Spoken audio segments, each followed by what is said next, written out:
le moment où moi, je passe de la frustration à vraiment la colère. C'est que on comprend que ça va rouler, à fond, et en même temps, on sait qu'il va y avoir une association, humidité et chaleur parce qu'en fait, il a fait 32 degrés hein, pendant la course. C'est pas une chaleur extrême, c'est surtout l'humidité qui a posé, des problèmes aux pilotes qui ont fini complètement exténués. On en a même, certains, on pense à Logan Sargent qui a carrément, abandonné parce qu'il ne tenait plus. On sait que Esteban Ocon a vomi dans son casque au bout de 15 tours, enfin tellement c'était des conditions difficiles.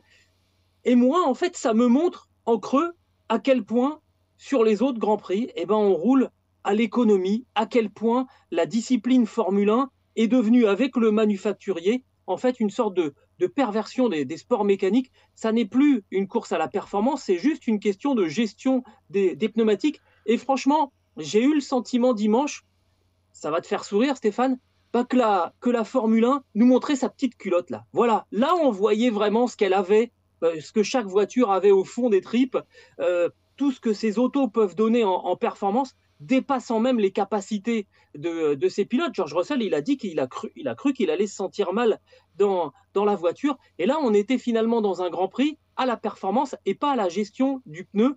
Ce qui, moi, me fait dire qu'il faut absolument arrêter le manufacturier unique en Formule 1, Mais il vient de revenir re-signer, à de la t'as pas de chance, confrontation hein. sur les pneus. T'es pas d'accord? Alors Pirelli a été re-signé, mais alors Gilles, avec ce niveau d'épuisement des pilotes, comment est-ce que tu tiens un calendrier à 24 épreuves? Si la Malaisie revient, si on a d'autres Grands Prix à l'avenir qui sont aussi éprouvants, il n'y avait pas que ça. De toute façon, le vent aussi gênait, déstabilisait les voitures. Le sable, on l'a vu, c'est vraiment une calamité. Enfin, c'est le circuit de tous les défauts. On nous explique que c'est formidable. Alors, le circuit est au calendrier maintenant, là, c'est signé depuis 2032. Donc, on en a pris pour quelques années, mais il va falloir corriger le tir. De toute évidence, c'est vrai. Verstappen a dit, nous, on était obligés de faire 18 tours maxi. Donc, on n'a même pas pu rouler comme on voulait. C'est un petit peu ça, même en attaquant à fond. Alors, c'est un paradoxe parce qu'on les a vus, des pilotes alignés des tours de qualif. Il y en a qui ont dit, moi, c'était que des tours de qualif. Je crois que Ben c'est oui, Norris qui clairement. a dit ça. Mais pour tous, hein, c'était pareil. Donc ça, c'était plaisant. Mais c'est vrai que quand tout le monde est sur une stratégie à 3 arrêts, bah, il n'y a pas de suspense. Chacun fait sa course et réagit aux arrêts des autres. Et puis, il ne se passe rien.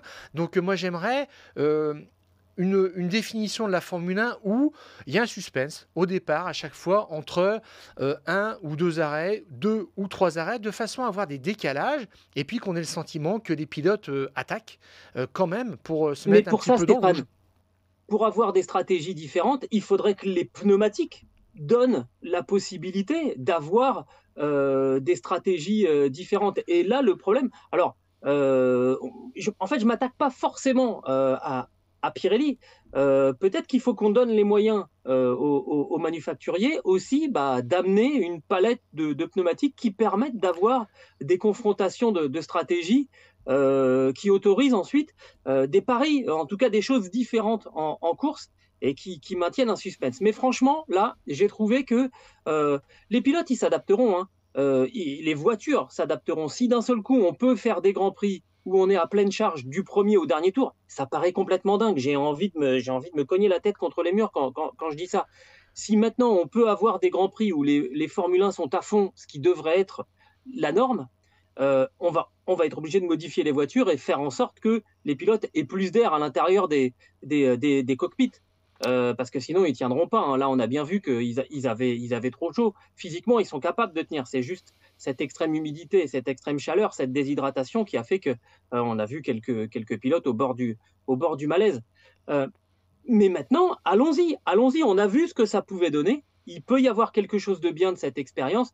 Mais franchement, ce Grand Prix, moi, ça m'a vraiment donné le sentiment, bah voilà, aujourd'hui, on a roulé à fond. Vous inquiétez pas, dans 15 jours, on reprendra notre train-train. Bah, alors, Tu sais comment ça marche, Gilles? Il y a un cahier des charges et Pirelli se conforme à ce cahier des charges et je pense que si un concurrent arrive et devient aussi manufacturier unique, il suivra ce cahier des charges, tout simplement. Et tu sais comment ça se passe aussi, les tests de pneumatiques. On donne des pneumatiques à toutes les écuries et les écuries disent si elles en veulent ou pas. Et vers Mmh. quoi il faut s'orienter. Donc le produit pneu qu'on a aujourd'hui, c'est d'abord la demande des écuries. Point. Et Pirelli n'y est pas pour grand-chose dans cette histoire. Et il y aura toujours des gens qui seront mécontents de ça, des gens qui aussi trouvent que globalement, il manque pas assez il manque de grip sur leur voiture. Donc c'est une demande récurrente des pilotes d'avoir plus de grip, de pouvoir attaquer un petit peu plus. Enfin, c'est le serpent qui se mord la queue. Mais les courses sont suffisamment intéressantes d'habitude. Si on a une possibilité de stratégie ouverte, là c'était un cas extrême. Et puis, si les pilotes, je te le redis, Gilles, franchement, si c'est des courses comme ça qui sont épuisantes, eh ben, les pilotes, ils vont faire aussi des carrières courtes. On les verra 7 ou 8 ans en Formule 1, puis après, ils s'en iront, mais usés, parce qu'on ne tiendra jamais à ce rythme-là sur 24 courses dans l'année. Là, je suis content pour eux, ils vont avoir 10 jours pour se reposer avant la prochaine épreuve. T'imagines, on attaque après sur un triple leader, donc 3 Grands Prix, 3 dimanches de À la suite. suite. Bon, Mmh. bah, si tu as 2 Grands Prix comme ça qui sont extrêmement éprouvants dans ces 3, ou même carrément les 3, ça devient complètement impossible. Et puis alors là, après, bah, l'épuisement, le manque de lucidité, un petit peu plus d'accidents. Enfin, moi, j'étais étonné samedi de ne pas voir plus d'accidents que ça, franchement. Donc, dimanche, on s'en sort bien.